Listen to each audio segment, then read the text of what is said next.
모예의 demo. But the fact of the matter is, joy comes from that bliss of connectedness.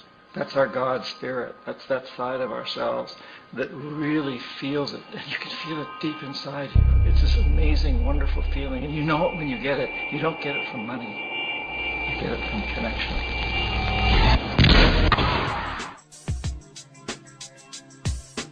모예의 demo. Timing is everything. On September 29th, the United States stock market crashed, falling 777 points. Just in time for the fallout, a worldwide financial collapse, the movie Zeitgeist Addendum was released. The film, right on cue, explains the obvious, how a flawed financial system failed, and how it exploited the hard work, savings, and investments of all those that lost their money to this system. It simultaneously heaps the blame on free markets and religion, while calling for a global shift in consciousness. This new paradigm is, of course, an old paradigm. It's an open call for socialism. One need look no further than Karl Marx to see parallels between Zeitgeist addendums linking a distaste for free markets and religion. This should set off some rather loud alarm bells in the midst of patriotic and freedom-loving Americans. Most of those that have been actively observing the global demo. elite have likewise understood that a pre-planned financial crash has been in the works for some time. Nicolas Sarkozy, president of the European Union, says that he wants a new global economic system to rise out of the ashes of this crash, which, in his own words, is expressed as a new world order. Zeitgeist addendum seems to further the cause of this new world order neo-socialist paradigm, with American politicians and representatives ignoring the masses and passing off the debt of banks onto the general public. One can see the seeds of a new world socialism emerging right here in America. It's no coincidence that just as the New World Order begins implementing Marxist thought in so-called free countries, Zeitgeist addendum shows up to incite the masses in a global call for Marxism. If one should prefer to save 2 hours and skip watching Zeitgeist addendum, its proposals are clearly spelled out in a relatively unknown book entitled The Externalization of the Hierarchy, written by Alice Bailey in 1934. Bailey claimed to have channeled an ascended master known as the Tibetan or Dijwa Kul, who supposedly penned the book through her.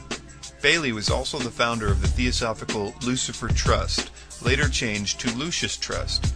Please note that the solution to the faltering global economy offered by Zeitgeist addendum is the Venus Project. Venus, also known as the Morning Star, is synonymous with the term Lucifer. Some highlights from Bailey's The Externalization of the Hierarchy include the following. The problem of money will have to be faced. The problem of the distribution of wealth, whether natural or human, will need careful handling, and a compromise reached between those nations which possess unlimited resources and those who have few or none. The problem of the varying forms of national government must be faced with courage and insight. The restoration, psychological, spiritual, and physical of mankind must constitute a primary responsibility. The sense of security must be put on a firm basis, the basis of a right relationship, and not the basis of force. Men must feel secure because they are seeking to develop international goodwill. Bailey's externalization of the hierarchy also includes specifics as to the nature of the New World Order, and the following are just some of the links between Bailey's work and Zeitgeist addendum.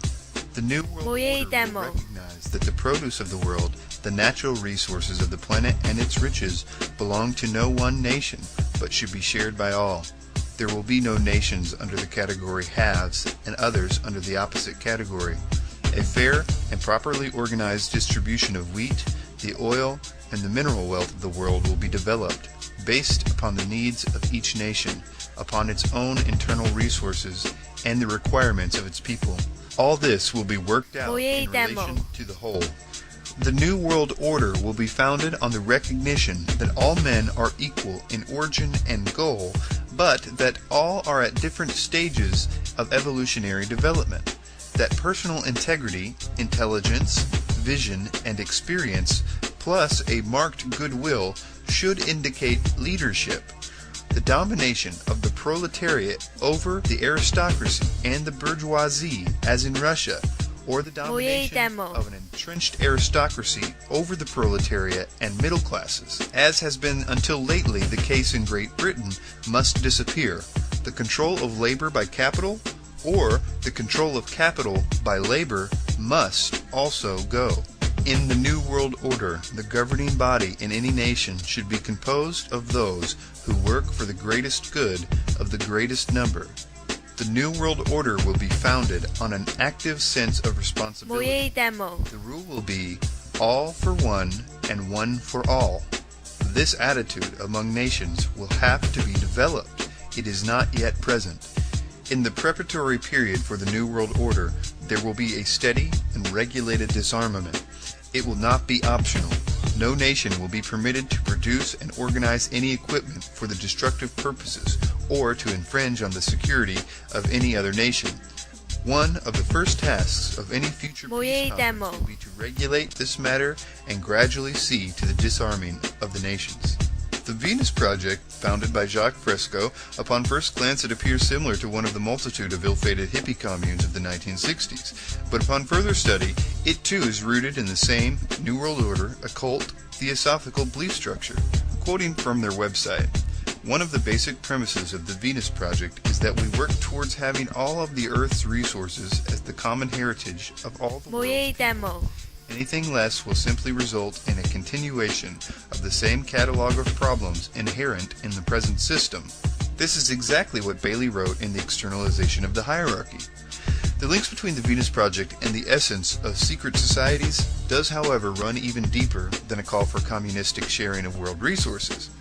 33rd degree Masonic author Manly P. Hall said of America's link to the New Atlantis, "The New Atlantis sets forth an ideal government of the earth. It foretells that day when in the midst of men there shall rise up a vast institution composed of the philosophic elect, an order of illumined men band together for the purpose of investigating the laws of life and the mysteries of the universe. The age of boundaries is closing, and we are approaching a nobler era when nations shall be no more, when the lines of race and caste shall be wiped out, when the whole earth shall be under one order, one government, one administrative body."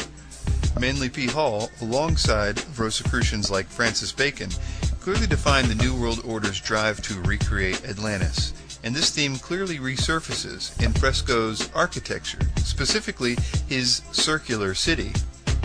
The circular city image is one that is notably comparable to artistic versions of Atlantis based on Plato's descriptions of the sunken city.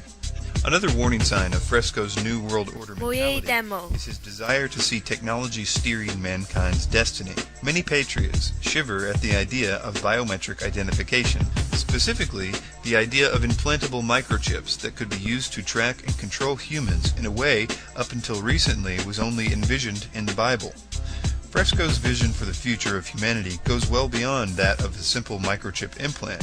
He foresees humanity needing to merge with machine or else risk de-evolution. He says, when biological technology becomes further advanced, human beings as we know them will become a modified species. If we as human beings fail to include the possibility of this development in our overall social evolution, we will witness the decline of our species. These are not mere coincidences. While seemingly revolutionary in thought, Fresco and his school of thought as espoused by the Zeitgeist vision of rebellion against the system are part and parcel of the same social upheaval being called for, not by humanitarians, but by those who have been planning for the New World Order from its earliest stages. It should also be noted that Zeitgeist addendum begins and ends with speaking from Krishnamurti, who was raised from boyhood by the Theosophical Society to be a, quote, world teacher, and even though he broke from the group after declining to be their messiah, he maintained a friendly relationship with them by most accounts. This is not unlike others within the, quote, truth movement, such as Michael Tsarian, who openly admits he was, from an early age, taught by Theosophists, if not raised by them. His connections to the group are quite interesting. See the links in the description section of this video for information and references to this and other things that we've discussed here. The peculiar affinity with the occult is nothing out of the ordinary with Zeitgeist. Part 1 of the initial Zeitgeist film was partially based on the work of a man that loved Theosophy so much that he apparently named himself